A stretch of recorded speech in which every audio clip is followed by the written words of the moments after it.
ठीक, चलिए स्टार्ट करते हैं। क्वेश्चन नंबर 1 है आपके सामने और आप पोल में जवाब देंगे।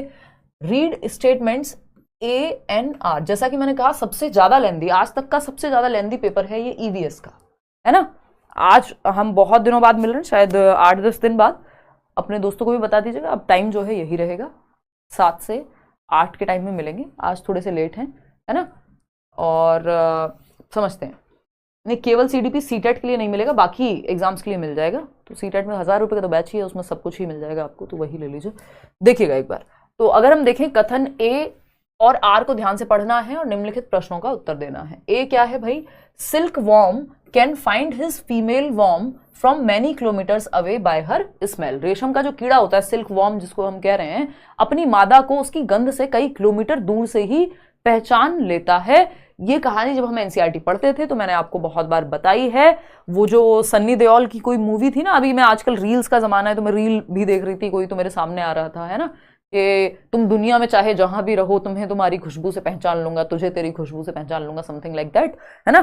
तो वो वैसी सी ही बात है सिल्क वॉर्म की, कि जो सिल्क वॉर्म होता है, रेशम का कीड़ा, वो अपनी फीमेल वॉर्म को या अपनी पार्टनर को उसकी स्मेल से कई किलोमीटर से पहचान लेता है ना। स्ट्रॉन्ग परफ्यूम है, ठीक है जी। तो कहीं से तो लेके आए हैं, UAE से कोई स्ट्रॉन्ग सा परफ्यूम लेकर के आए हैं, है ना। रेशम के कीड़े के पास एक, अब ये परफ्यूम नहीं होता है, अभी पता लगेगा क्या चक्कर है। तो रेशम का कीड़ा अपनी मादा को उसकी गंध से कई किलोमीटर दूर से ही पहचान लेता है। ये बात एकदम सत्य घटना पे ही आधारित है, यानी ट्रू है। बात सही है ना? हाँ, अजय फिल्म, चलिए सब पता है आपको। देखिए, फॉग है कोई कह रहा है, चलो आ जाओ इधर। फिर आते हैं, इसका रीजन क्या दिया है? Some female insects release pheromones which can be recognised by their males by smell. यानी कुछ मादा कीड़े जो होते हैं वो फेरोमोन्स या फेरीमोन्स हिंदी में कहें तो छोड़ते हैं, जिसके गंध को नर कीड़े पहचान लेते हैं। यानी फेरोमोन्स क्या है? ये फेरोमोन्स या फेरीमोन्स एक तरह का हार्मोन है, एक तरह का केमिकल सिक्रेशन कह लीजिए आप, जो रिलीज होता है, जिसके माध्यम से जो मेल वॉर्म है, जो सिल्क वॉर्म है, उसकी वजह से, उसकी गंध से पहचान लेता है कि किधर हैं आप, आपको ढूंढते हुए वो आ जाएगा। ठीक, तो ये एक बेसिक सी बात हो गई। तो ये है, ये बात एकदम सही है। और इवन मेल्स और फीमेल्स में भी कई सारी प्रजातियों में ऐसा पाया जाता है कि एक पर्टिकुलर हार्मोन या एक गंध की वजह से जो मेल और फीमेल पार्टनर्स हैं वो एक दूसरे को पहचान पाते हैं। इतनी बात क्लियर है सबको? कोई दिक्कत परेशानी, कोई दर्द समस्या यहां तक हो तो आप मुझे बता सकते हैं, ठीक है ना। चलिए फिर, दोनों बातें ठीक है। A is correct but R is incorrect. नहीं नहीं नहीं भाई, दोनों सही हैं, both A and R are correct and R explains A। भाई जो R है ये अब एक ही सब्जेक्ट में नहीं, सारे सब्जेक्ट में इस तरह के क्वेश्चन आते हैं कथन और कारण के। तो कथन भी सही है कि जो सिल्क वॉर्म है वो खुशबू से, गंध से अपनी फीमेल की, मादा वॉर्म की, रेशम के कीड़े की पहचान लेता है दूर से, कई किलोमीटर से। और इसका जो रीजन है वो ये है कि फेरोमोन्स होता है फीमेल वॉर्म में, जिसकी वजह से, उस गंध की वजह से मेल वॉर्म उस तक पहुंच पाता है ना। वो क्या नाम है, सन्नी देओल वाली जो बात है ना, वो एकदम सही है इनके केस में। तो इस बात को आप ध्यान रखेंगे। आगे बढ़ेंगे, क्वेश्चन नंबर 2 पर देखते हैं, फटाफट से देखते हैं। तो GPS सिस्टम इनका अलग है। क्वेश्चन नंबर 2 है, विच of the following best reflects child centred strategies in teaching EVS eight primary level. यानी निम्नलिखित में से कौन बाल केंद्रित रणनीतियों को सबसे अच्छा दर्शाता है। यानी चाइल्ड सेंटर्ड मेथड्स कौन से हैं जहां पे बच्चा जो है सेंटर में है, ठीक है ना। आप तो बस बोलते हो डेली क्लास होगी, बट खुद गायब रहते हैं, आप ध्यान नहीं देते हो हम लोग पे। ऐसा नहीं है अनुष्का, बैच में भी मेरी क्लास लास्ट वीक 2 ही दिन हो पाई है, हालांकि हम बैच में बहुत स्पीड से चल रहे थे, बट ठीक है कोई बात नहीं। एक वीक का तबीयत खराब हुई तो क्या कर सकते हैं। अभी तो ब्लड टेस्ट का निशान भी नहीं गया है भाई, है ना। आयरन और हीमोग्लोबिन दोनों कम है, तो थोड़ा सा सीरियस समस्या हो गई थी। बाकी पक्की बात है, अब मई और जून 2 महीने हैं, 2 महीने मैं आपके साथ लगी हुई रहूंगी और आप मेरे साथ। सैटरडे संडे ऑफ रहेगा, 1 महीना तो कम से कम हो सकता है, उसके बाद सैटरडे ही, मतलब संडे ही ऑफ रखें, तो वो वाली टेंशन नहीं है। मैं बिल्कुल सीरियसली आपके साथ लगूंगी। आप भी ज़्यादा से ज़्यादा संख्या में इन्वॉल्व होने की कोशिश करें क्लास में, ताकि आप मेरा उत्साह बढ़ाएं और मैं आपका। चलिए फटाफट से समझते हैं। तो अगर हम देखें यहाँ पे 45% लोग, देखो ये बहुत इंटरेस्टिंग क्वेश्चन है, निम्नलिखित में से कौन सा बाल केंद्रित रणनीतियों को सबसे अच्छा दर्शाता है। और पिछले कुछ टाइम में हुआ है ऐसा कि मैं यूट्यूब पे थोड़ी रेगुलर हुई हूँ, मैं समझती हूँ वो चीज़।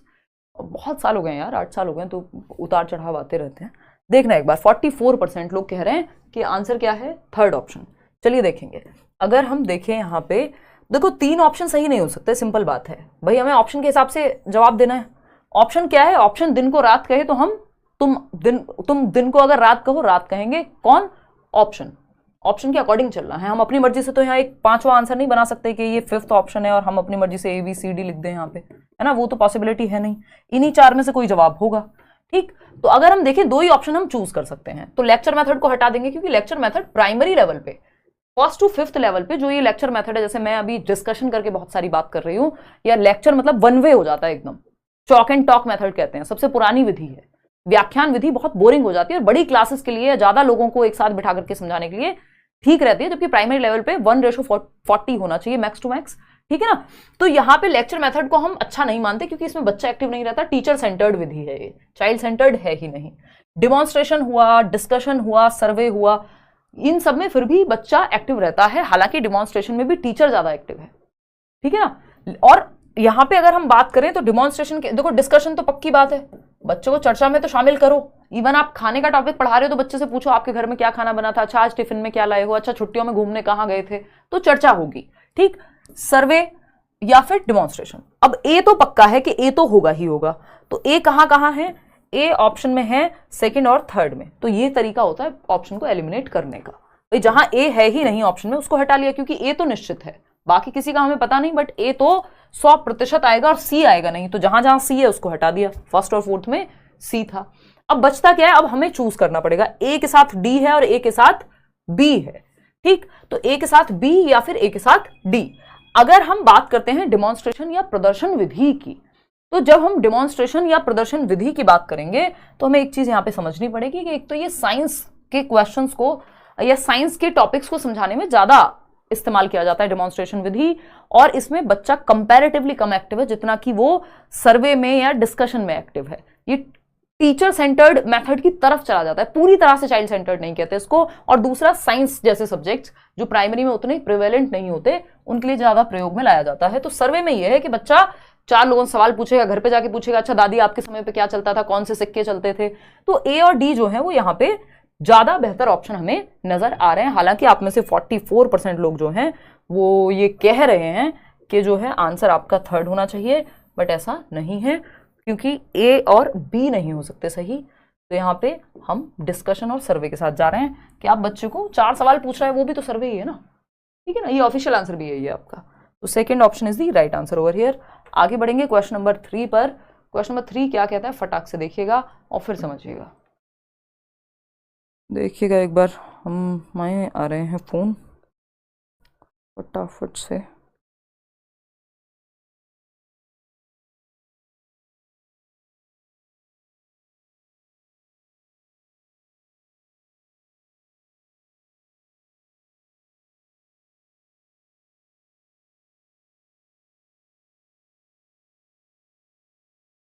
चलिए खैर, फटाफट से जवाब देंगे आप लोग, कोई दिक्कत परेशानी। फर्स्ट ऑप्शन कह रहे हैं 71% लोग, 71% लोग कह रहे हैं कि ऑप्शन 1 ही सही है। देखना एक बार, जो कि सही भी है, 81% लोग भी कह रहे हैं अब तो 80%। You wish that students learn by peer learning strategies. Peer learning समझते हैं आप, यानी एक दूसरे के साथ छात्र सहपाठी शिक्षण। यानी हिमांशी की दोस्त है पूजा या मान लेते हैं कोई और नाम बता दो यार, प्रतिष्ठा, है ना। तो हम 3 दोस्त हैं, हम आपस में सीखते हैं एक दूसरे से। वो मुझे 1 चैप्टर पढ़ा देती है, मैं उससे 1 चैप्टर पढ़ लेती हूँ, और मैं उसको 2 चैप्टर पढ़ा देती हूँ, इस तरह से चलता रहता है। ठीक, तो ये है पीयर लर्निंग। ठीक है, which strategy will you adopt to form groups. आपको ग्रुप बनाना है तो कौन सी स्ट्रेटेजी बनाएंगे समूह में सिखाने के लिए, ग्रुप में सिखाने के लिए कौन सी स्ट्रेटेजी बेहतर होगी। तो पहला ऑप्शन है make a heterogeneous group based on participation and cooperation. यानी भागीदारी और सहयोग के आधार पे कि बच्चे इन्वॉल्व भी हों, पार्टिसिपेट भी करें उस ग्रुप में और सहयोग करें, यानी इन्वॉल्व भी हों और कोऑपरेट भी करें, हेल्प भी करें एक दूसरे की। और कैसा ग्रुप होना चाहिए, हेट्रोजेनस। ये बात मैंने आपको बहुत बार बताई है पेडागोजी में या ओवरऑल सीडीपी में भी, कि कैसा आपको समूह बनाना है, विषम समूह। जब भी समूह बनाने की जरूरत पड़े, ग्रुपिंग की जरूरत पड़े, तो 2 प्रकार के ग्रुप होते हैं, एक होता है होमोजीनियस और दूसरा होता है हेट्रोजेनस। तो जब भी ग्रुपिंग की बात हो रही है या ग्रुप्स बनाने की बात हो रही है, तो सिंपल बात है कि आपको होमोजीनियस नहीं, यानी समान क्षमताओं का ग्रुप नहीं, होमो का मतलब ही होता है सेम, है ना, हम कहते हैं होमोसेक्सुअलिटी, यानी सेम सेक्स में इंटरेस्ट या इंक्लिनेशन। लेकिन होमो का यहाँ पे जो है ग्रुप हमें होमोजीनियस नहीं बनाना है जिसमें सारे सेम क्षमताओं के बच्चे हों, यानी मेरा मैथ्स अच्छा है तो बाकी सबका भी मैथ्स में अच्छे नंबर आते हैं। तो भाई अगर मुझे एसएसटी सीखनी होगी तो मैं किससे सीखूं? होमोजीनियस मतलब सब एक ही क्षमता के बच्चे हैं, जबकि हमको अलग अलग क्षमता के बच्चे चाहिए कि अगर मेरा मैथ्स खराब है तो वो मुझे मैथ्स सिखा दे मेरा दोस्त या मेरी फ्रेंड जो है, और मैं उसको विषम समूह में क्या होगा, अलग अलग क्षमता के बच्चे होंगे, कोई स्पोर्ट्स में भी अच्छा हो सकता है, कोई मैथ्स में अच्छा होगा, कोई साइंस में अच्छा होगा, तो सब एक दूसरे से सीख पाएंगे। जबकि सेम एबिलिटी वाले ग्रुप में डिफरेंट एबिलिटी ग्रुपिंग हो जाएगी, ये कि डिफरेंट डिफरेंट बच्चे हैं, तो ये एकदम राइट चॉइस है यहाँ पे। बट अगर मैं बात करूं किसकी, ये जो आपका सेम एबिलिटी वाले ग्रुप्स को नहीं बनाना है, हेट्रोजेनस या मिक्स्ड एबिलिटी ग्रुपिंग करनी है। सेम एबिलिटी ग्रुपिंग नहीं, मिक्स्ड एबिलिटी, यानी मिक्स्ड एबिलिटी के बच्चे हों, अलग अलग क्षमताओं के बच्चे हों, है ना, सेम एबिलिटी के नहीं। अगर सब सेम एबिलिटी के बच्चे होंगे तो कुछ नया सीख नहीं पाएंगे एक दूसरे से। तो ग्रुप्स हमेशा हेट्रोजेनस बनाने हैं, मिक्स्ड एबिलिटी ग्रुपिंग करनी है, ये बात सही है। फिर भी बाकी ऑप्शंस देख लेते हैं। Form a group of 5 students of same gender and socio economic background, ये सेम एबिलिटी ग्रुपिंग हो गई कि जिनकी इनकम सेम है उनको एक साथ डाल दीजिए। जो बच्चे जो है सेम जेंडर के हैं, लड़कियां हैं तो लड़कियों का ग्रुप, लड़के हैं तो लड़कों का ग्रुप, लड़कियां हैं तो सिटिंग अरेंजमेंट भी इवन हमारा ऐसे होता है कि लड़के हैं तो एक साइड, लड़कियां हैं तो एक साइड, जो कि एकदम खराब तरीका है ना। और make a roll number wise groups of 4-5 students, तो इसमें भी कोई बहुत ज्यादा हमें कैसे पता चलेगा कि वो मिक्स्ड एबिलिटी वाले बच्चे हैं कि नहीं है। Make a homogeneous group of students according to their scores of examination, के 90% वाले बच्चों को ए सेक्शन में डाल दिया, बाकी को इसमें डाल दिया, डी में डाल दिया, तो ये होमोजीनियस ग्रुपिंग है, एकदम सही तरीका नहीं है। ठीक, तो ये फर्स्ट ऑप्शन ही यहाँ सही तरीका है, हेट्रोजेनस ग्रुपिंग, सिंपल बात, नो बकवास। आगे बढ़ेंगे क्वेश्चन नंबर 4 पर। पोचमपल्ली पर पता नहीं कितनी बार क्वेश्चन आ चुका है भाई। 15 नंबर की पेडागोजी आएगी इसमें, और 15 नंबर का एनसीईआरटी से जो है आपकी समरी आती है। 1-2 क्वेश्चन इधर उधर हुआ तो हुआ, उसके लिए आपको बहुत ज़्यादा टेंशन लेनी नहीं है, सिर्फ 2-3 साल के प्रीवियस ईयर कर लेने हैं, या फिर आप बैच में हैं तो बात सही है। तबियत अब बहुत बेहतर है शेखर, है ना। देखिएगा एक बार क्वेश्चन नंबर 4, नोट्स चाहिए, notes, mock test, PDF notes, अलग अलग तरह के प्रीवियस ईयर क्या कहते हैं हम उसको, एक्सपेक्टेड क्वेश्चंस, ये सब आपको बैच में मिल जाएंगे एक साथ। क्वेश्चन नंबर 4 देखिएगा, Pochampally is famous district for its beautifully designed bright coloured saris and for the special kind of weave which is also called Pochampally. It is a part of Pochampally, खूबसूरत डिजाइन की चमकदार रंगों की साड़ियों और विशेष प्रकार की बुनाई, जिसे भी पोचमपल्ली ही कहते हैं, इस बुनाई को भी के लिए विख्यात है, जिला है। यह निम्नलिखित में से किसका भाग है? जो पोचमपल्ली जगह है वो कहाँ है, फटाफट से बताना है। महाराष्ट्र में है, तेलंगाना में है, तमिलनाडु में है, या कर्नाटका में है? और अगर मैं यहाँ कर्नाटका हटा के आंध्र प्रदेश लिख दूं तब आप क्या चूज करेंगे, ये बता दीजिए। अगर मैं यहाँ कर्नाटका हटा के आंध्र प्रदेश लिख दूं तो आप क्या जवाब देंगे, ये बता दीजिए। फटाफट से बताना है, आपको थोड़ा कंफ्यूज करना है। आंध्र प्रदेश, अब क्या जवाब रहेगा आपका, फटाफट से आंसर कीजिए, क्या आंसर आप देना चाहेंगे। यहाँ पे 59% लोग कह रहे हैं सेकंड ऑप्शन, 59%। अगर आप अब से 2 महीने हैं, आज से एग्जैक्ट 2 महीने आप टिक के सिर्फ यूट्यूब की क्लासेस भी देख लेते हैं तो आपको बेहद बेनिफिट हो जाएगा, इतनी बात पक्की है ना। और इस बात का मैं भी बिल्कुल आपसे एकदम खुला प्रॉमिस कर दे रही हूँ आज कि सैटरडे संडे छोड़ के मैं पूरी कोशिश करूंगी, कोशिश क्या करूंगी मतलब मैं रेगुलर आऊंगी, बात खत्म, है ना। चलिएगा, अलग अलग सब्जेक्ट्स हम लोग डिस्कस करेंगे क्वेश्चंस के थ्रू, देखना एक बार, बहुत ही बढ़िया।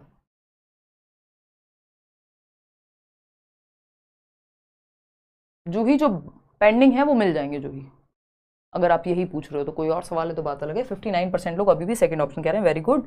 क्योंकि अगर हम देखें पोचमपल्ली कहाँ है, तो पोचमपल्ली तेलंगाना के एक डिस्ट्रिक्ट में एक टाउन है, अगर मैं कहूँ तो। उस डिस्ट्रिक्ट का नाम मेरे को एग्जैक्टली याद नहीं आ रहा, उसमें पोचमपल्ली जो है। और पोचमपल्ली की साड़ियाँ बहुत फेमस हैं, या वहाँ का वीविंग टाउन बोल देते हैं इसको, कि यहाँ पे बुनाई कढ़ाई बहुत होती है और अलग अलग धागों से सिल्क वगैरह बहुत सारी चीज़ों का यूज हुआ जाता है। जो यहाँ की फेमस कढ़ाई है वो इक्कत कहते हैं आई थिंक उसको, या इक्कत कहते हैं।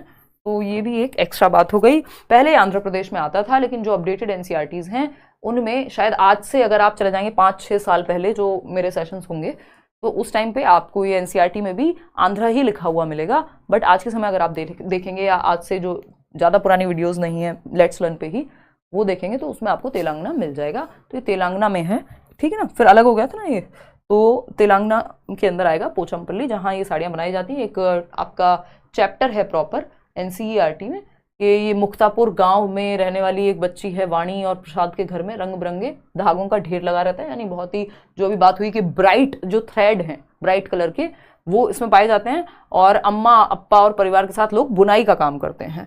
ठीक है ना, तो एक तो रंग बिरंगे धागे यानी कलर्ड जो आपके ब्राइट क्या कहेंगे थ्रेड्स हैं, लोग क्या करते हैं वीविंग का काम यानी बुनाई का काम करते हैं। बुनाई सुंदर होती है, अपने आप में यूनिक होती है। और ये जो गांव है वो तेलंगाना राज्य के पोचमपल्ली कस्बे में आता है, कस्बे के पास है, जो ये मुक्तापुर विलेज की यहाँ बात हुई है। यहाँ ज्यादातर परिवार बुनकर हैं, बुनाई को पोचमपल्ली नाम से जाना जाता है। तो इस बुनाई को भी वीविंग का नाम भी क्या है, पोचमपल्ली ही है। ठीक है ना,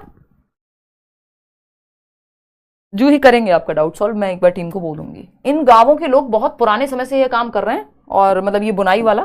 तो ये एक बेसिक सी बात हो गई कि हमें ये 2-3 बातें यहाँ याद रखनी है। और अगर हम देखें बुनाई का नाम भी यहाँ यही है, और अधिकतर घर में ये होता है। पोचमपल्ली कारीगरी की तरह बहुत सारे हुनर सीखे जाते हैं यहाँ पे, जैसे कालीन बनाना, खिलौने बनाना। और आपको भी बच्चों को क्या करना है, पेडागोजी का क्वेश्चन पूछा जा सकता है कि बच्चों का ध्यान इस ओर दिलाएं कि पारंपरिक व्यवसाय, ये पहले पूछा जा चुका है, पारंपरिक व्यवसाय अधिकतर घर में ही सीखे जाते हैं। जो ट्रेडिशनल ऑक्यूपेशन है जैसे कढ़ाई बुनाई सिलाई, कालीन बनाना, खिलौने बनाना, इत्र बनाना, जैसे कन्नौज क्या है इत्र के लिए फेमस है ना, और इत्यादि पर चर्चा करवाई जाए, डिस्कशन कराया जाए। और इसको क्या कहते हैं, इंडिजीनियस मटेरियल या इंडिजीनियस इवन टीचिंग एड्स को भी बढ़ावा दिया जाए, यानी जिनको हम देशीय क्या कहते हैं मटेरियल कहते हैं या सामान कहते हैं, उनको बढ़ावा दिया जाना चाहिए, जो लोकली बनाया जाए, जो आसपास से बनाया जाए। ठीक है जी, ठीक है समरेश, धन्यवाद। क्लियर है बात। तो इंडिजीनियस मटेरियल का इस्तेमाल करें टीचर भी अपने टीचिंग लर्निंग मेथड्स को और बेहतर करने के लिए। अगर मैं बात करूं तो यहाँ अगर आपसे मैप पे पूछ लिया जाए, जो कि एक क्वेश्चन है भी आगे, तो आपको अगर तेलंगाना की बात करें तो नेबरिंग स्टेट अगर पूछ ले तो आपको पता है यहाँ आंध्र प्रदेश है, इधर आपका ये उड़ीसा है, इधर कर्नाटका है, ऊपर महाराष्ट्र तेलंगाना है। ठीक, तो या इसी का जो नेबरिंग स्टेट है तेलंगाना का वो महाराष्ट्र है, नीचे तमिलनाडु। तो ये थोड़ा बहुत आइडिया तो हमें होता ही है। चलिएगा, खैर अभी समझेंगे कहानी क्या है।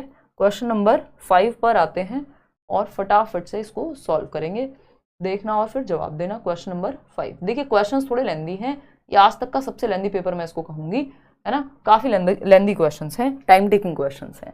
इसमें क्या है, आपको 2 स्टेटमेंट्स को ठीक से पढ़ना है, एक है स्टेटमेंट 1 और एक है स्टेटमेंट 2। तो अगर आपने इनफ प्रैक्टिस नहीं की होगी, पेपर में समय नष्ट होगा पेपर को पढ़ने में, क्योंकि लंबा पेपर बना रहे हैं, यानी लेंदी पेपर बना रहे हैं, टाइम टेकिंग है, टाइम कंज्यूमिंग है। कथन 1 और कथन 2। कथन 1 कहता है EVS syllabus is divided into 6 themes, यानी 6 थीम में बांटा हुआ है, बात तो सही है। वाटर है, relationships, food, transport, shelter and how things work. Transport नाम का कोई भी टॉपिक नहीं है, रिलेशनशिप भी अपने आप में अलग नहीं है, ये सब टॉपिक कह लीजिए आप एक तरह से, फैमिली एंड फ्रेंड्स है। ठीक है ना, तो ये भी नहीं होगा। तो 6 थीम्स में बांटा हुआ है, बात ठीक है, लेकिन ये 6 थीम्स के नाम सही नहीं है ना, तो ये फॉल्स हो गया, क्योंकि ट्रांसपोर्ट अलग से नहीं है, ये मैंने आपको अच्छे से याद कराया हुआ है। फैमिली एंड फ्रेंड्स, फूड, सबसे पहले हम फूड से शुरू करते हैं, फूड, फैमिली या family and friends, water, shelter, travel, things we make and do. ठीक, the themes of EVS are close to children's life, बच्चों के जीवन से जुड़ी हुई है, ये बात एकदम सत्य है, सत्य घटना पर आधारित है। लेकिन ये कहना गलत होगा कि ये 6 थीम्स हैं, इनमें से 2 थीम तो बिल्कुल ही गलत हैं। तो स्टेटमेंट 1 जो है वो फॉल्स है और सेकंड जो है वो ट्रू है, तो second option is the right. And third क्यों कह रहे हो भाई, बोथ स्टेटमेंट 1 एंड 2 आर, दोनों कथन कैसे सही है? ईवीएस के जो 6 थीम हैं उसमें वाटर है, आपसी संबंध नहीं है, फैमिली है, परिवार है, आपसी संबंध उसके अंदर सब थीम में आता है। भोजन है, हाँ भोजन है, यातायात, ट्रांसपोर्ट, चलो ट्रैवल को हम फिर भी मान लेंगे, लेकिन वो ट्रांसपोर्ट नहीं है, ठीक है, फिर भी हमने मान लिया। आवास एवं वस्तुएं कैसे कार्य करती हैं, यानी शेल्टर भी है, चलो। एंड हाउ थिंग्स वर्क नहीं है, things we make and do है। तो इसमें 2 तो गलत ही दी हुई है बिल्कुल, अगर हम ट्रांसपोर्ट को मान भी लें, जो कि ट्रैवल के नाम से है, ठीक है ना, ट्रांसपोर्ट के नाम से नहीं है। ठीक, ट्रैवल अलग चीज हो गई यहाँ पे, तो ये गड़बड़ हो जाएगा, फर्स्ट स्टेटमेंट सही नहीं है, इसलिए statement 1 is right but 2 is not right at all. अब आपको पता है 6 थीम्स हैं, थीम्स के बेसिस पे चैप्टर को डिवाइड मतलब सिलेबस को डिवाइड किया गया है, ना कि सिलेबस वाइज रट्टे लगवाए गए हैं, क्योंकि ये थीम्स क्या है, इंटीग्रेटेड मैनर में बच्चे को सिखाती हैं उसकी सराउंडिंग एक साथ जुड़ी हुई है। जब वो पेड़ देखता है तो वो ये नहीं कहता ये ज्योग्राफी का पार्ट है, उसके लिए वो उसके एनवायरमेंट का पार्ट है। तो एक साथ जोड़ करके बच्चे के जीवन से सिखाने के लिए 6 थीम्स बनाई गई हैं। आप साथ में बोल सकते हैं, है ना। Family and friends, family and friends, इसके अंदर कुछ सब थीम्स आती हैं, यानी इसके अंडर भी कुछ थीम्स आती हैं। ये मेजर थीम है जो 6 थीम्स है। अगर इन 6 के अलावा कुछ दिख रहा है तो समझ जाइए वो मेजर थीम में नहीं आएगा, मेन थीम में नहीं आएगा। फूड, है ना भाई, फैमिली में रह के काम थोड़ी चलेगा, खाना भी चाहिए। अब फूड चाहिए तो फूड के बाद पानी भी पीना पड़ेगा, हालांकि पीना नहीं चाहिए ऐसा कहते हैं लोग, बट हम तो मान लेते हैं भाई पानी भी तो चाहिए होगा। फूड, वाटर, शेल्टर, रहने को एक घर भी चाहिए, ठीक है ना। फिर क्या होगा, ट्रैवल, घूमने का भी मन करेगा, पेड़ थोड़ी है हम एक ही जगह पे टिके रहेंगे। कौन सी मूवी का डायलॉग है बता दीजिएगा। Things we make and do, के कुछ काम हिलना भी देखेंगे भाई, है ना। Things we make and do, make and do यानी काम जो हम करते हैं। ये है मेजर 6 थीम्स, ये आपके टिप्स पे होनी चाहिए। Family and friends, food, water, shelter, travel, things we make and do, simple 6 themes हैं। इनके अलावा जो भी हैं वो सब थीम है, या कई बार ऐसे ही फालतू में दे देता है थीम। तो थिंग्स भी मेक एंड डू है, ये नहीं है कि थिंग्स जो भी इन्होंने दिया हुआ था यहाँ पे कि हाउ थिंग्स वर्क, ये थोड़ी है कैसे काम करती हैं, जो हम चीजें बनाते हैं और करते हैं, यानी हमारा ऑक्यूपेशन। क्वेश्चन नंबर 6 देखिएगा, क्वेश्चन नंबर 6 का जवाब फटाफट से दीजिएगा। क्या कहता है क्वेश्चन नंबर 6, कॉम्प्रिहेंसिव इवेल्युएशन यानी व्यापक मूल्यांकन means holistic way of evaluating a student, यानी सर्वांगीण रूप से, समग्र रूप से बच्चे को जांचना। आज ही कराया है ये CCE, हम डिस्कस कर रहे थे बैच में, अगर याद हो आपको तो। अभी कंप्लीट हुआ भी नहीं है, आपको पूरी कहानी हमने बताई थी, क्या कैसे चीजें रहती हैं इसमें, है ना। और हमें ये चीज पता होनी चाहिए कि कैसे होलिस्टिकली हमें बच्चे का आकलन, 360 डिग्री असेसमेंट की बात आपकी NAP भी कह रही है, ठीक। तो ये CCE हर जगह पे मैं जब बताती हूँ आपको कि अगर 10 टॉपिक पढ़ने हो तो उसमें CCE बहुत जरूरी है, हर सब्जेक्ट में पूछा जाता है, ठीक है ना।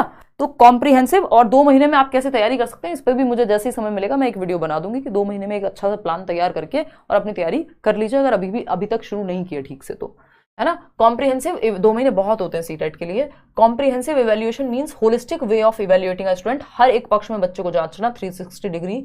The ways in which an EVS teacher can assess her students for comprehensive evaluation in EVS are, कैसे जांचे बच्चे को। Rating scale during assessment of activities, rating scale से कि बच्चे का डिसिप्लिन कितना है, वो एक्टिविटी कितने अच्छे से परफॉर्म करता है, आउट ऑफ 10 रेट कर दो। हाँ ये भी सही तरीका है। पोर्टफोलियो कह रहे हैं आप लोग, हाँ पोर्टफोलियो भी परफेक्ट तरीका है। बच्चे की अचीवमेंट, बच्चे की सारी एक्टिविटीज के लिए एक फाइल होगी जिसमें डेटा होगा। टीचर्स ऑब्जर्वेशन, टीचर ऑब्जर्व कर सकते हैं, देख सकते हैं डेली बेसिस पे कि बच्चा कोई एक्टिविटी करते हुए या दोस्तों के साथ कोई काम करते हुए कैसे बिहेव करता है, कैसे रहता है। Half yearly and annual exams, ये भी क्या है, असेस करने के एक तरीके में आ जाएंगे कि नहीं आएंगे। बहुत अच्छा नहीं माना जाता है इसको, लेकिन हाँ हम कहेंगे कि ठीक है इसको भी हम इंक्लूड कर लेंगे। ना भी करें तो, क्योंकि हमें एक ही तरीका चूज करना था और इस 4th को अगर हटा भी दे तो ऊपर के तीनों तरीके सही हैं। तो ये इसमें बोर्ड ने क्या किया है, क्योंकि ये पेपर में आया हुआ है, Z दे दिया, यानी जो भी ऑप्शन आप चूज करेंगे सब सही है ना। तो जो भी आपने चूज किए वो सब सही है, ठीक। सबसे बेस्ट हालांकि इसमें पोर्टफोलियो ही माना जाता है, अगर कोई और ऑप्शन नहीं होता तो, ठीक है ना। कहना गलत होगा लेकिन क्योंकि अब कुछ चूज करना ही है तो उस केस में फिर पोर्टफोलियो के साथ चले जाएंगे। अदरवाइज यहाँ पे सभी सही है, क्योंकि पता तो हमें लगेगा, हालांकि हाफ ईयरली और एनुअल एग्जाम से 360 डिग्री आकलन कर पाना बहुत मुश्किल है। तो अगर वो गलत भी है तब भी वो उससे कोई फर्क तो पड़ेगा नहीं, क्योंकि इन्होंने कहा भाई हमने 3 ऑप्शन दे दिया आपको और ये तीनों ही ठीक थे लगभग। या पोर्टफोलियो और ऑब्जर्वेशन से तो काफी पता लग ही जाता है होलिस्टिक एस्पेक्ट का, तो इसलिए इसमें सभी सही थे। A और B बेस्ट है। A और B मतलब रेटिंग स्केल से भी ज्यादा बेस्ट है टीचर की ऑब्जर्वेशन और पोर्टफोलियो, B और C एक तरह से।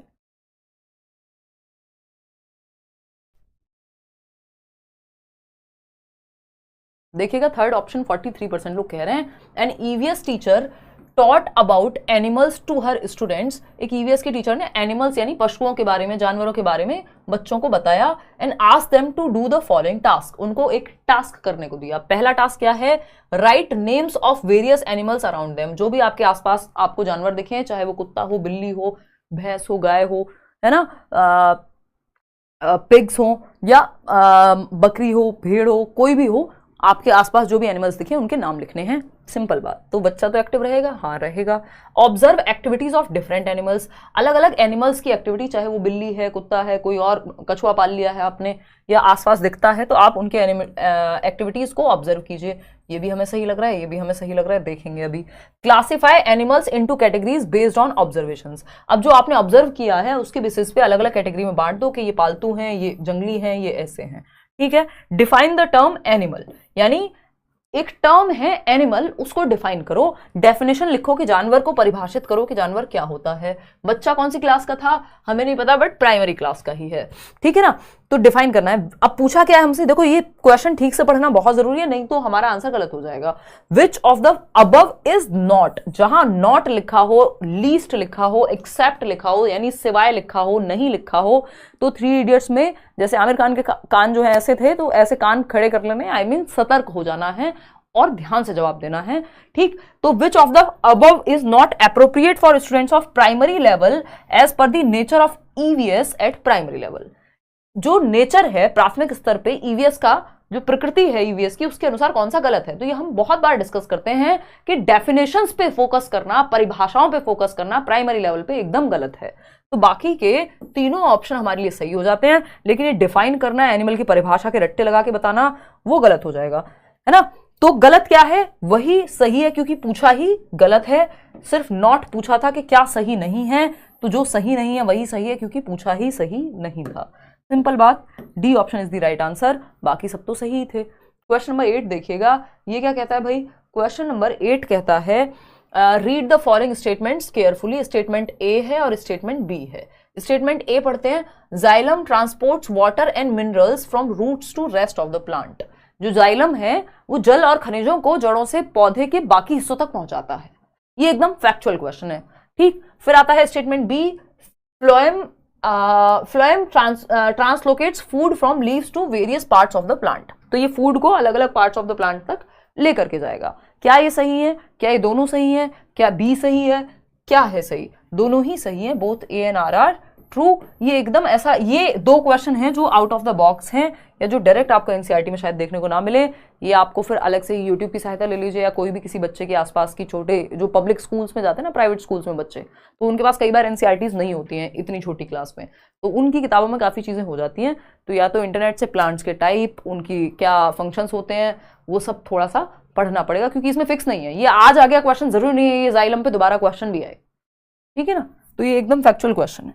तो ऐसे 1-2 क्वेश्चन तो मिलेंगे, उसको मान के चलना है। या तो अलग से पढ़ लीजिए एक्स्ट्रा में, नहीं तो अपना अक्कड़ बक्कड़ करना पड़ेगा क्योंकि वो 2 क्वेश्चन ना तो आप प्रिडिक्ट कर सकते हैं और ना ही आपको पता है कि वो आएंगे भी या नहीं आएंगे। तो कई बार कॉमन सेंस बेस्ड हो जाता है और नहीं तो आपको एक्स्ट्रा में वो लेके जाना पड़ेगा। अदरवाइज इसके लिए सिर्फ अलग से चैप्टर करना कोई बहुत बढ़िया बात नहीं है। चलिए आते हैं question number 9। Neena, an EVS teacher of class 5, gives a group assignment to her students that they have to visit nearby agricultural farms and find out information about the implements used by farmers during agriculture and the type of crops they grow. They also have to collect photographs and prepare a report. What process skills and learning indicators are involved here? अब मतलब क्या कहा इन्होंने, एक 5वीं class की शिक्षिका है, ठीक, नीना। वो क्या चाहती है, अपने बच्चों का एक ग्रुप बनवाए और उन्हें एक असाइनमेंट दे कि वो जो कृषि फार्म्स हैं, मान लीजिए खेतों में जाकर के किसानों से बातचीत करें और क्या पूछें उनसे, वो कौन से उपकरण यूज करते हैं, उनके द्वारा उगाई जाने वाली जो फसलें हैं जो किसान उगा रहे हैं उसके बारे में जानकारी प्राप्त करें, कुछ फोटोज भी कलेक्ट करें, कुछ फोटोज लें उन फसलों की जो भी किसानों के खेतों में उगाई जा रही हैं। और यहाँ पे पूछा है कि कौन सी प्रोसेस स्किल्स जो है इन्वॉल्व हैं। देखिए प्रोसेस स्किल्स कुछ 5 प्रोसेस स्किल्स हैं जो यूज होती हैं। प्रोसेस स्किल्स का मतलब है यहाँ थिंकिंग स्किल्स, है ना, जैसे ऑब्जर्व करना।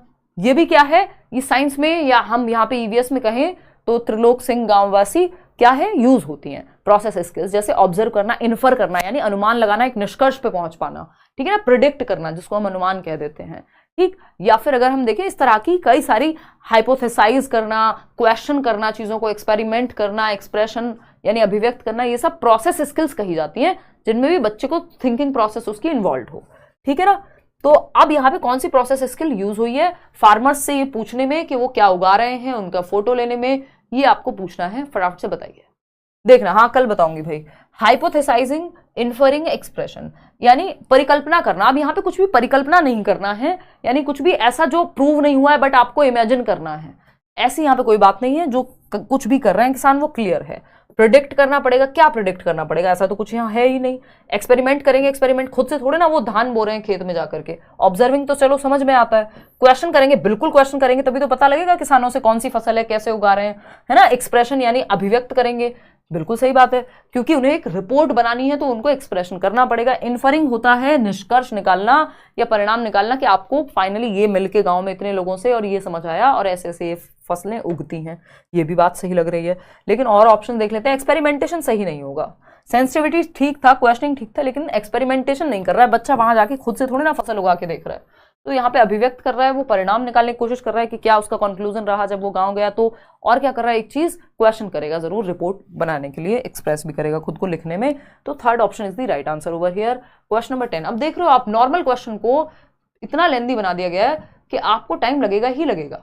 आप जल्दीबाजी में जवाब देंगे, गड़बड़ हो जाएगी, है ना। जल्दी करनी है, जल्दबाजी नहीं करनी है। और जल्दी कैसे कर पाएंगे, जब प्रैक्टिस बहुत ज्यादा की होगी।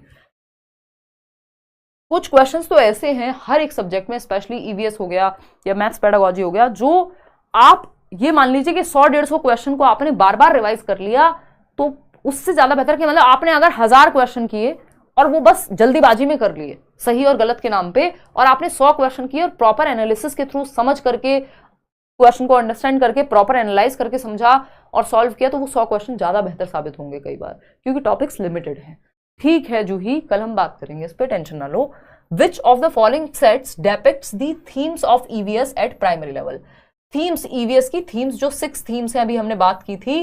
फैमिली एंड फ्रेंड्स, मेरे साथ आप बोल भी सकते हैं, घर वालों को बता सकते हैं, मम्मी के कान में जाके बोलिए जल्दी से, अगर वो किचन में खाना भी बना रही हो तो, कि मम्मी ईवीएस में यानी पर्यावरण अध्ययन में कक्षा 3 से 5 के लेवल पे ईवीएस होती है। फर्स्ट और सेकंड क्लास में एनसीईआरटी की किताब नहीं होती है। आप लैंग्वेज और मैथमेटिक्स की सहायता से ईवीएस पढ़ते हैं, ये बात भी मैं आपको बता देती हूँ, पेपर में पूछा जा चुका है कई बार। ठीक, कि फर्स्ट और सेकंड क्लास में ईवीएस नहीं पढ़ाई जाती, अलग से एक सब्जेक्ट के रूप में या एक बुक नहीं होती उसकी।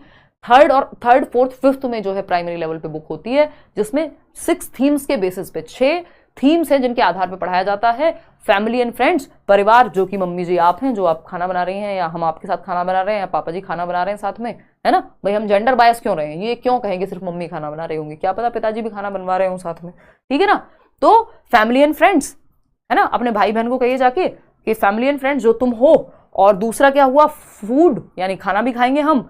फिर क्या होगा, वाटर, पानी भी चाहिए। फिर क्या होगा, शेल्टर, रहने को भी छत चाहिए। फिर क्या होगा, ट्रैवल भी करेंगे, घूमने को भी चाहिए। और फिर गर्मियों की छुट्टियां आ रही हैं तो भाई जिसको जैसा सही लगे, कुछ लोग नानी के यहाँ जाते हैं, कुछ लोग सिंगापुर जाते हैं, कुछ लोग कहीं और जाते हैं।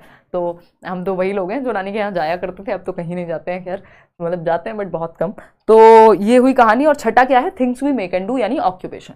ठीक, तो ये 6 थीम्स हैं। तो फैमिली एंड फ्रेंड्स ठीक है, ट्रैवल ठीक है, नेचुरल रिसोर्सेज कोई थीम नहीं है, तो ये तो गड़बड़ हो गई। ठीक, things we make and do ठीक है, ट्रैवल ठीक है, शेल्टर ठीक है, वेदर नाम की कोई थीम नहीं है, वाटर है, ट्रैवल है, फूड है, मटेरियल कुछ नहीं है, शेल्टर है, तो ये गड़बड़ हो गई। बस यही सही है कि जो 6 थीम्स हैं उसमें से 3 थीम यहाँ पे दी हुई है, आवास, यात्रा, चीजें जो हम बनाते हैं और करते हैं।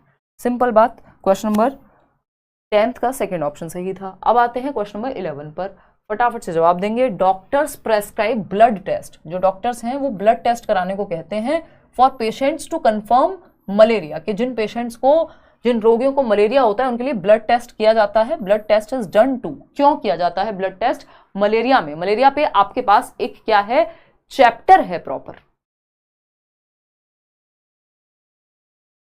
ठीक है जूही, कराएंगे आपका solution, don't worry.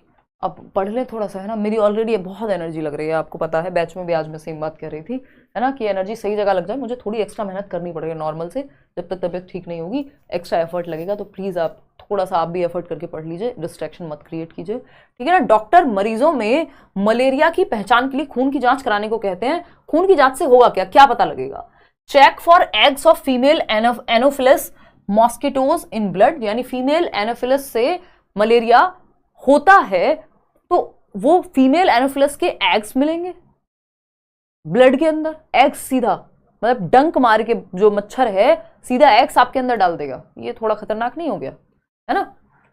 Check for microbes in blood, check for haemoglobin in blood, check iron in blood. Iron check करते हैं आप एनीमिया के लिए, या हीमोग्लोबिन जो है, ये दोनों ही, एनीमिया पे भी बात हुई है कि खून की कमी हो जाती है, आयरन की कमी एंड ऑल, तो ये तो एनीमिया से रिलेटेड है लास्ट के दोनों, ये तो मलेरिया से रिलेटेड नहीं है, ठीक है ना बात। तो अगर हम देखें यहाँ पे तो ये तो दोनों हट ही जाते हैं ऑप्शन से। अब या तो मादा मच्छर के अंडों की उपस्थिति का पता लगेगा या फिर उपस्थित जीवाणुओं का। तो अंडों का पता लगना थोड़ा सा खतरनाक हो रहा है, अच्छा नहीं लग रहा है ये सुनने में भी कि डायरेक्ट जो है एग्स ट्रांसफर हो गए एक फीमेल एनोफिलिस ने, यानी मच्छर ने काटा, मच्छर के अंडे चले गए आपके हाथ के अंदर या बॉडी के अंदर। थोड़ा सा अनरियलिस्टिक लग रहा है, वास्तविक नहीं लग रहा है। पोल गलत दे रहे हैं भैया, नींद में होंगे शायद, या हो सकता है आपके इंटरनेट में दिक्कत हो, आगे पीछे जा रहा हो। Check for microbes in blood, ये बात एकदम सही है कि ब्लड में जो जीवाणु हैं उनका पता लगेगा कि वो कौन से जीवाणु हैं, वो मच्छर के लार्वे से बने हैं, है ना, जो फीमेल एनोफिलस है, या फिर कुछ और है। तो अगर वो जीवाणु या माइक्रोब्स पाए जाएंगे जो कि मलेरिया को दर्शाते हैं या फीमेल एनोफिलस से आए हैं, तो हम मान लेंगे कि भैया आपको मलेरिया है, और ऐसा नहीं है कि आप एग्स चेक कर लेंगे, वो गलत हो जाएगा। तो second option is the right answer. और मलेरिया जो है मच्छर से होता है, पहले लोगों को लगता था खराब पानी से होता है शायद, बट एक डॉक्टर थे, उनका नाम रोनाल्ड रॉस था, if I am not wrong, तो एनसीईआरटी में दिया हुआ है, एक बार चेक कर लेना भाई, है ना, या फिर रोनाल्ड रॉस ही था आई थिंक, और मार्टिन एक पेशेंट था और समथिंग, एक बार आप चेक करना, है ना, नहीं तो हम किसी और क्लास में भी डिस्कस करेंगे। याद आ रहा है किसी को? अगर हम बात करें यहाँ पे हैप्पी बर्थडे शौर्य को, धन्यवाद शशांक, इधर आ जाओ। मेडिसिन फॉर मलेरिया, इसके बाद हम केक कट करेंगे, इधर आ जाओ। मलेरिया की अगर हम बात करें तो इसके लिए सिनकोना बार्क, सिनकोना ट्री का जो है, या तो हम इसकी टैबलेट्स दे सकते हैं व्यक्ति को, या फिर हम क्या दे सकते हैं, मेडिसिन बनती है सिनकोना बार्क से। पेपर में पूछ सकता है सिनकोना ट्री के बार्क से, यानी जो उसका बार्क को क्या कहते हैं,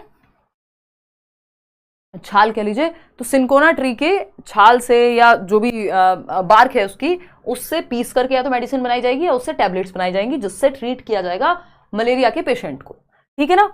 और बार्क लिखा भी हुआ है, बार्क पाउडर, या फिर strain the water which was given to patient, okay, छान लो इसको। और आजकल टैबलेट्स भी आती हैं, सिंपल बात है, ठीक है जी, कोई दिक्कत परेशानी, छाल, एग्जैक्टली, बहुत बढ़िया भाई। रोनाल्ड रॉस नहीं किया था ना, ये रोनाल्ड रॉस थे, मार्टिन पे किया था, किसी और पे किया था, वो मार्टिन वाली कहानी आई थिंक अलग है, बट रोनाल्ड रॉस ने ये पाया कि मलेरिया जो है अभिगुण मच्छर से होता है, ना कि गंदे पानी से, ठीक है जी।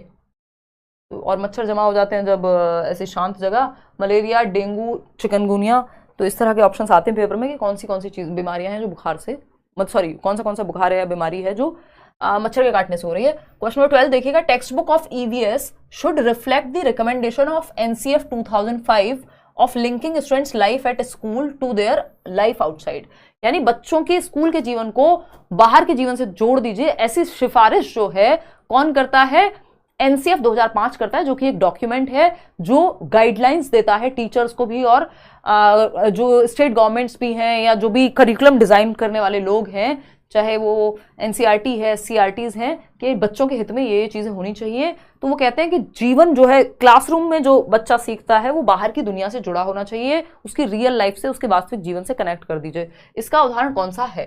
Text books support students to construct knowledge through all the given activities, यानी पाठ्य पुस्तकें विद्यार्थी को उनके आसपास के सभी स्रोतों के माध्यम से ज्ञान का निर्माण करने में सहायता करेंगी, यदि तो वो पाठ्य पुस्तकें एनसीएफ के आधार पर बनी हुई हैं, क्योंकि वो जीवन से कनेक्ट कर रही हैं। सुनने में अच्छा लग रहा है, फिर भी बाकी ऑप्शंस तो चेक करने पड़ेंगे, हमें चाहिए बेस्ट ऑप्शन, ठीक है। Teachers need to use text books as one of the teaching learning resource, teachers को आवश्यकता है कि वो टेक्स्ट बुक को एक कई सारे रिसोर्सेज में से एक रिसोर्स की तरह माने, जो हम हमेशा डिस्कस भी करते हैं। हाँ, बात तो सही है, ये भी पॉजिटिव ही है जवाब, लेकिन हमें बेस्ट ऑप्शन चाहिए। थर्ड ऑप्शन पढ़ेंगे, students are compelled to memorise few important concepts. अब ये मेमोराइज अपने आप में ही नेगेटिव हो जाता है कि स्टूडेंट्स को महत्वपूर्ण कॉन्सेप्ट्स को याद कर लेना चाहिए, याद करना पड़ रहा है, यानी आप बच्चे को एक्टिव नहीं रख रहे हैं, उसको रट्टाफिकेशन, रोट लर्निंग की तरफ ले जा रहे हैं, ना कि मीनिंगफुल लर्निंग की तरफ। Text book is the only source of knowledge, ये मानना एकदम गलत है कि पाठ्यपुस्तक ज्ञान का एकमात्र स्रोत है और सर्वोसर्वा है, ऑलमाइटी है, ठीक है ना, ये कहना गलत है। अब हमारे पास दो ऑप्शन बचते हैं, फर्स्ट और सेकंड, जो कि हमें दोनों सही लग रहे हैं। देखते हैं, teachers need to use text books as one of the teaching learning resource, शिक्षकों को पाठ्यपुस्तकों को शिक्षण अधिगम संसाधनों में एक संसाधन के रूप में उपयोग करने की आवश्यकता है। पूछा क्या था कि कैसे हम स्कूल के जीवन को, क्लासरूम के जीवन को बाहर से जोड़ें, उसके रियल जीवन से जोड़ें। तो बेटर है कि टेक्स्ट बुक सपोर्ट करें स्टूडेंट्स को to construct knowledge through all the given activities. जितनी भी एक्टिविटीज बुक्स में भी गिवन है, जो हमने अभी सिंकोना बार की, इतने सारे एक्सपेरिमेंट्स आपके ईवीएस की किताब में गिवन है, वो सब रियल लाइफ से जोड़ते हैं क्योंकि वो रियल लाइफ पे आधारित हैं। तो टेक्स्ट बुक एक वन ऑफ द रिसोर्स है, इस बात में कोई गुनाह नहीं है, ये बात एकदम सही है। लेकिन बेहतर ये होगा कि ये जो टेक्स्ट बुक्स हैं वो क्या करें, उसको बच्चे को कंस्ट्रक्ट करने का मौका दें, बाहर की दुनिया से जोड़ें, ऐसी कहानियां अलग अलग लोगों की लाएं जो बच्चे के जीवन से जुड़ सकें। तो फर्स्ट ऑप्शन ज्यादा बेटर है सेकंड के मुकाबले, ऐसा नहीं है कि सेकंड गलत था। क्वेश्चन नंबर 13 देखिएगा, which one of the following statements regarding Gadisar lake is not true. ध्यान से पढ़िएगा, नॉट ट्रू। घाडीसर लेक के बारे में कौन सी एक बात सही नहीं है। ये भी एनसीईआरटी में गिवन है, ये मत सोचिएगा ये कहां से आ रहे हैं क्वेश्चन, सब एनसीईआरटी से आ रहे हैं।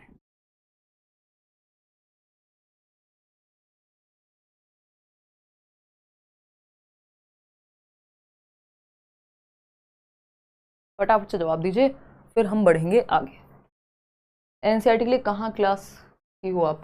यहीं लेट्स लर्न पे आपको प्लेलिस्ट मिल जाएगी जिसमें एनसीईआरटी की चैप्टर वाइज समरी कराई हुई है, या फिर जो भी इंपॉर्टेंट है वो सारी चीज़ें कराई हुई है। मैं प्लेलिस्ट एक बार टेलीग्राम चैनल पे भी कल शेयर कर दूंगी अगर आपको नहीं मिल रही है जो बेस्ट प्लेलिस्ट होगी, क्योंकि आज से नहीं पिछले 8 साल हो जाएंगे इस साल, और मैं यूट्यूब पे लगातार डिस्कशन कर रही हूँ, ऐसा नहीं है सिर्फ नाम के लिए, प्रॉपर डिस्कशन हम लोगों ने किया सालों साल, है ना। अब तो बहुत सारे चैनल्स आ गए हैं, खैर तो वो आपको मिल जाएगा प्रीवियस, क्योंकि अब एक बहुत बार ये भी होता है कि इतनी चीज़ें इतनी बार मैं करा चुकी हूँ तो वो बार बार रिपीट जस्ट कराते रहने का कोई फायदा नहीं, क्योंकि यूट्यूब पे क्या है अब 1 to 1 भी नहीं हो सकता ना, इतने सारे लोग होते हैं, तो कई बार उसमें भी फिर मतलब कुछ खास बेनिफिट उस तरह से नहीं हो पाता, तो इसलिए प्रैक्टिस करते हैं। फिर which one of the following statements is not true about Gadisar lake, it was connected with 9 lakes. हाँ भाई 9 लेक्स से कनेक्टेड थी घाडीसर, एक से दूसरा, यानी एक लेक से बाकी के 9 लेक्स भी भर जाएंगे, ये बात हमने एनसीईआरटी में पढ़ी है। It is in use till today, ये कहना गलत हो जाएगा कि ये तालाब जो है आज भी प्रयोग में है, नहीं, एक टाइम पे प्रयोग में लाया जाता था, आज नहीं आता है। King Gadsi of Jaisalmer got it made, ठीक है। It was built around 650 years ago, 650 साल पहले बनाया गया था, ठीक है ना, उन्हीं के नाम पे ये पढ़ा फिर, लेकिन ये आज भी यूज होती है, ये कहना गलत है, और जो गलत था वही सही है क्योंकि पूछा ही गलत था। क्वेश्चन नंबर 14 देखिएगा, सीमा की बात हो रही है। Seema an EVS teacher organized a field trip to zoo for her students, which of the following are the most appropriate objectives of the trip to the zoo, यानी कौन चिड़ियाघर की यात्रा का सबसे उपयुक्त उद्देश्य क्या है। इंपॉर्टेंट ऑब्जेक्टिव चिड़ियाघर ले जाने का या बच्चे को एक फील्ड ट्रिप पे ले जाने का। फील्ड ट्रिप मतलब फील्ड में कोई कुछ भी हो सकता है, जैसे अक्षरधाम ले जाते हैं, ताजमहल ले जा सकते हैं, किसी और जगह पे कोई हिस्टोरिकल प्लेस हो सकता है वहां ले जा सकते हैं, या जू ले जा सकते हैं जिससे बच्चे को एक एक्सपीरियंस मिले देखने का, या अलग अलग रियल लाइफ एक्सपीरियंस उसको मिले, जानवरों के बारे में सिर्फ पढ़े ना, उसको देखने को भी मिले, ठीक। तो कौन सा एक मेन ऑब्जेक्टिव हो सकता है इस फील्ड ट्रिप का ताकि उसको रियल अनुभव मिल सके। Recall names of animals in the zoo, यानी एनिमल्स का नाम याद रखवाना।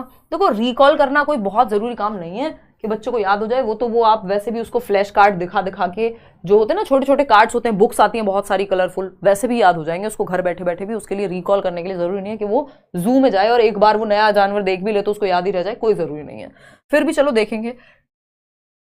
फिर आता है to relate concepts related to animals, यानी जानवरों से संबंधित अवधारणाओं से जोड़ पाए बच्चा। हाँ ठीक बात है, जो कॉन्सेप्ट उसका एनिमल को लेकर बना है, जब वो देखेगा तो उसको पता लगेगा कि हाँ भाई हाथी ऐसी ही आवाज निकालता है या शेर ऐसे ही दहाड़ता है, मैं गया था वहां पे या गई थी वहां पे, तो वो रिलेट कर पाएगा, पॉजिटिव है। टू प्रमोट प्रोसेस स्किल्स, यानी थिंकिंग स्किल्स जो है उसकी, साइंस वाली स्किल्स, चाहे वो ऑब्जर्व करने की हो यानी देखने की हो, वहां जाके इन्फर करने की हो, निष्कर्ष निकालने की हो, प्रिडिक्ट करने की हो, एक्सप्रेशन की हो, बातचीत करेगा क्योंकि आकर के, ये सारी स्किल्स यूज हो पाएंगी, ये भी सही है। फिर क्या है, assessment of students learning at the जू, यानी बच्चे ने वहां क्या सीखा इसको भी आप आकलन कर सकते हैं, वहीं के वहीं उससे कुछ पूछ सकते हैं या आकर के पूछ सकते हैं। तो क्या हमारे पास चारों ऑप्शन का ऑप्शन है? नहीं, चारों का नहीं है।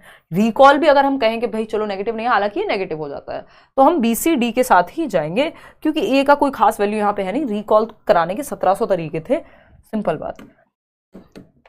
आगे बढ़ेंगे, ऑप्शन 4 हो गया यहाँ सही। क्वेश्चन नंबर 15 देखिएगा, ये क्या कह रहे हैं, Ravi took some water in a glass, Ravi ने कुछ पानी लिया एक ग्लास के अंदर, he puts a lemon in it, ये क्लासिक क्वेश्चन है, जन्म जन्मांतर से आता रहा है सीटेट के ईवीएस में अलग अलग सालों से, मतलब कुछ भी नहीं तो 3-4 बार तो ये आ ही गया, और 3 बार तो मिनिमम है, मतलब मैं लिख के दे सकती हूँ 3 बार भी नहीं, इससे ज्यादा ही आया, क्योंकि ऑनलाइन वाले तो इतने सारे सेट्स थे उसमें पता नहीं कितनी बार आ गया होगा, है ना। 3 तो मिनिमम है, जो ऑफलाइन में ही आ गया 3 बार तो ये, ठीक है ना। ऑनलाइन को अगर साइड भी कर दें तो ऑनलाइन में भी आया हुआ है, ऐसा नहीं है। बहुत रिपीटेड क्वेश्चन है और ऐसे ही पूछा जाता है, बस कभी रवि कर देगा, कभी रवीना कर देगा, कभी कुछ कर देगा, यही क्वेश्चन रहता है घूम फिर के। क्योंकि इनको क्या चाहिए, इनको चाहिए डेंसिटी के बारे में आपकी नॉलेज। डेंसिटी को क्या कहते हैं हिंदी में, कुछ तो कहते ही होंगे, घनत्व, ठीक है। रवि टुक, तो डेंसिटी को हम कह देंगे घनत्व। अगर हम बात करें, Ravi took some water in a glass, Ravi ने एक ग्लास में वाटर लिया, उसमें लेमन यानी नींबू डाला, नींबू निचोड़ा, नींबू पानी बन गया, पी गया रवि और फिर सो गया। देन ही, मतलब ऐसा नहीं किया, then he keeps adding a lot of salt into the water. नींबू डाला और सॉल्ट डालते गए डालते गए डालते गए, है ना, रवि को क्योंकि क्वेश्चन बनाना था, ठीक। तो then he keeps adding a lot of salt, बहुत सारा नमक डाला वाटर के अंदर, half a spoon at a time, half spoon डाल दिया यानी आधी चम्मच डाला। After some time he notices that, क्या नोटिस किया रवि ने कुछ देर बाद, लेमन जो कि उसने डाला था उस पानी के अंदर, स्प्लिट्स इन वाटर, नींबू जल में 2 भागों में टूट गया, यानी नींबू एक ग्लास के अंदर 2 टुकड़ों में टूट गया। वो मूवी देखी थी राज, पहले आती थी ना बचपन में, बहुत डरावनी मूवी मानी जाती थी उस समय की, है ना, और बहुत तगड़े गाने थे उसके, आज तक कानों में गूंजते हैं, है ना, नॉस्टैल्जिया होता है सुन करके, इस कदर आप फलाना ढिमकाना पता नहीं क्या क्या तो था, है ना। तो लेमन स्प्लिट्स, तो वहां पे नींबू जो है वो लाल पीला गुलाबी वो सब हो जाता था। तो ये वैसा ही लग रहा है मुझे पढ़ के कि लेमन जो है वो स्प्लिट हो गया वाटर में, है ना, नींबू जल में 2 भागों में टूट गया, अब तो जरूर साया है किसी का। ये बकवास में नहीं पढ़ना है ना, ये सीधा साइंटिफिक कॉन्सेप्ट है, इधर उधर की बातें नहीं करनी है। आशुतोष राणा एग्जैक्टली, है ना। और ऐसे डर डर के बचपन में देखते थे, थोड़ा रजाई रख लो जब थोड़ा मुश्किल सा सीन आए, फिर बताओ हम तो देखो कितनी डर वाली मूवीज देख लेते हैं। और आज मेरे को कोई दिखाए मैं चाह के भी ना देखूं, मतलब मेरे को इतना क्रैप लगता है, मतलब सबकी अपनी पर्सनल चॉइस होती है, ऐसा नहीं है, देख भी सकते हो, बट वो स्त्री टाइप की मूवी देख सकते हो जिसमें एटलीस्ट कॉमेडी ही हो, नहीं तो वो बिना मतलब डराने का माहौल बना के रखते हैं जबरदस्ती, इतनी नेगेटिविटी भर देते हैं। तो मैं वो जो डर वाली मूवीज होती हैं, एनाबेल देखी थी मैंने एक बार, मेरे को याद है, और मैं कॉन्शियसली नहीं देखती हूँ, मतलब मेरे को कोई किक ही नहीं मिलती उसमें। तो स्त्री के अपने आप में सटायर है, तो वो सोशल प्रॉब्लम्स भी दिखाई हुई हैं उसमें, मजा आता है देखने में। अदरवाइज ज्यादातर, ये मेरा पर्सनल ओपिनियन है, ज्यादातर जो डर वाली फियर वाली जो मूवीज होती हैं, हॉरर मूवीज जिनको हम कहते हैं, वो एकदम सेंसलेस, लॉजिक तो पता नहीं कहाँ खिड़की से बाहर फेंक दिया होता है उन्होंने, है ना। तो वैसा सा हो जाता है। तो वैसा ही यहाँ हुआ है कि जल में जो नींबू है 2 भागों में टूट गया, क्योंकि ये एक हॉरर मूवी थी और ये चल रही थी, है ना। पहले सबको शौक होता है, मेरा भाई है उसको शौक है अभी, तो कॉलेज में हमें याद है एक मूवी आई थी 3 AM, हम गए थे देखने, अब बहुत खतरनाक लग रही थी, हालांकि वो थी नहीं उतनी, lemon splits in water, but movie theatre में तो लगती भी है, ठीक। चलो हमने दुनिया भर की बातें, मेरी भड़ास निकल गई। लेमन स्प्लिट्स इन वाटर, भैया नहीं होगा, नींबू जल में 2 भागों में नहीं टूटेगा, मूवी नहीं चल रही है, ठीक, जीवन है। Lemon remains midway in glass of water, नींबू गिलास के बीचों बीच चला गया, मतलब बीच में अटक गया कहीं जाकर के। हमें भी बहुत पसंद है हॉरर, हाँ अंजलि, मतलब कुछ लोगों को होती है, एक वो बचपन में आप बीती आता था, मैंने इतना देख लिया ना बचपन में।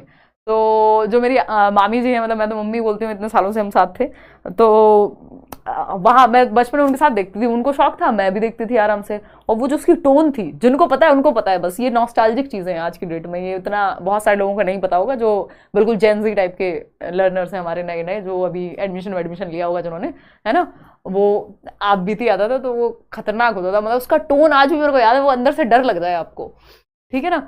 खैर क्या ही कर सकते हैं अब, वो समय था जब आप वो डीडी नेशनल पे देखते थे चीज़ें, और ऐसे वो एंटीना घुमा घुमा के जो है चलता था।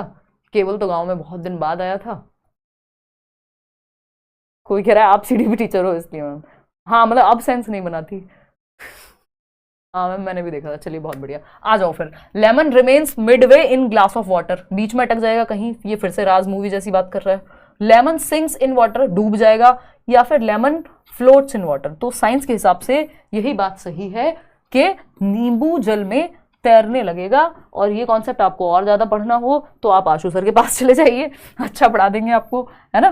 तो लेमन फ्लोट्स इन वाटर क्या है, तैरने लग जाएगा। क्यों? बिकॉज ऑफ डेंसिटी, जो घनत्व है वो बढ़ गया है, किसकी वजह से, वो जो नमक डाला गया था पानी के अंदर उसकी वजह से। वो जो डेड सी का कॉन्सेप्ट है ना, एक क्वेश्चन आता है कि आपके एनसीईआरटी में भी है कि डेड सी है, एक मृत सागर बोलते हैं जिसको हम, तो उसमें लोग डूबते नहीं है। क्यों? क्योंकि उसकी डेंसिटी बहुत ज्यादा है।